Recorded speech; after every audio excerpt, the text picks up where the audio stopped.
All right, welcome to the optional video. Jumping right in, so use trigonometric identities to verify the given equation. It should say the, not that. So what we're doing in these questions is I am giving you the answer. The answer here is secant. What you need to do is manipulate the left side of this until you get to secant. That's proving to me that these truly are the same. And this is where it becomes sort of like a puzzle. So if I think about cosecant, I only have one way in which I could rewrite cosecant. So I know that cosecant is equal to 1 over sine theta. Tangent has two different ways that I could try and rewrite it. However, the goal is to try and cancel things off and simplify them. So I know that I could write tangent as 1 over cotangent, but I can't exactly see how that's going to help me.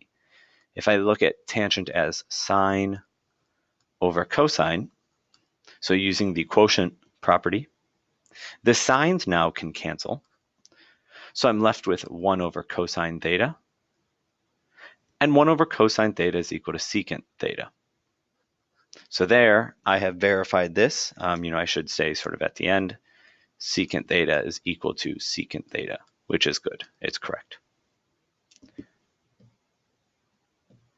In the next one, I have cosecant theta plus cotangent theta times cosecant theta minus cotangent theta.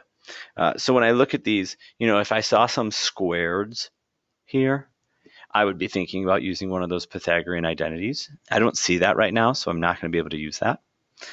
Instead, all I'm going to do is sort of multiply this out and see how that goes. So cosecant times cosecant is going to give me cosecant squared theta. Cosecant times negative cotangent is going to give me negative cosecant theta cotangent theta. Cotangent theta times cosecant theta is going to give me cosecant theta cotangent theta. And cotangent times negative cotangent is going to give me negative cotangent squared theta. When you're looking at this, you can see right away the cosecant and cosecant cotangents will cancel because they are exactly the same. So I'm left with cosecant squared theta minus cotangent squared theta. And what I'm trying to do is prove that this is equal to 1. So what I now realize is I have some squareds. So what I'm going to do is look at this cosecant squared. We have a Pythagorean identity that says 1 plus cotangent squared equals cosecant squared. So since I have cosecant squared, I can replace that with 1 plus cotangent squared theta. All I did was use the Pythagorean identity to rewrite cosecant squared. Now I still have the minus cotangent squared theta. So I'll have minus cotangent squared theta, and you'll see right away those cancel. So I'm left with 1 equals 1. And that's verification, because I've shown now that those are equal to each other. All right, so moving into the other examples. Now these are going to be the things that you're sort of more familiar with.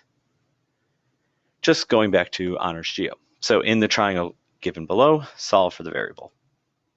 When I want to solve for this, I'm referencing the angle that's given. So I'm referencing 55 degrees. With that, I have the opposite side and the adjacent side. So then you think about like SOHCAHTOA. What is it that uses opposite and adjacent? And that would be tangent. So you'd have tangent of 55 is equal to x over 5, opposite over adjacent. I'm solving for x, so all I have to do is multiply by 5 to get x equals 5 tangent 55. If you go put that in your calculator, something to keep in mind is that this 55 is in terms of degrees, so you'd have to be in degree mode. And you get x is approximately 7.141. Again, we're going to round to 3 decimal places here.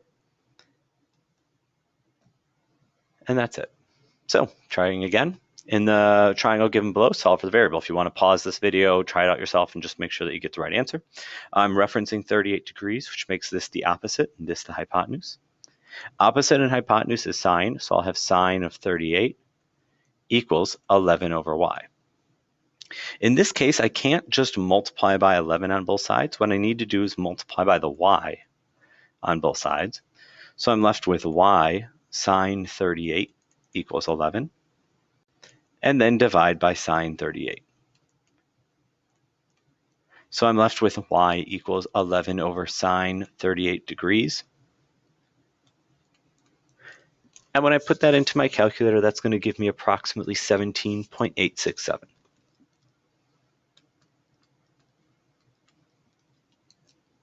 Again, 3 decimal places rounded to the nearest thousandth. All right, these next ones say on your own, so I really would like if you tried to pause it, just do them on your own, sort of proving that you can do them on your own. I won't know. And then, you can just skip ahead, see what my answers are, see if you did something wrong. So I have the opposite. I have the hypotenuse. So I'll have sine 49 degrees equals x over 23. Making sure that you can set these up is going to be the most important thing. Most people are fine with the solving after that. Multiply by 23 on both sides. So I get x equals 23 sine 49. And again, if I just go throw that into a calculator, I get approximately 17.36. For some reason, I rounded this to 2 decimal places for both of these ones, so I am very sorry about that. Over here, I have my opposite and adjacent. Opposite and adjacent means I'm using tangent, so tangent of 28 degrees equals, this is 3.5.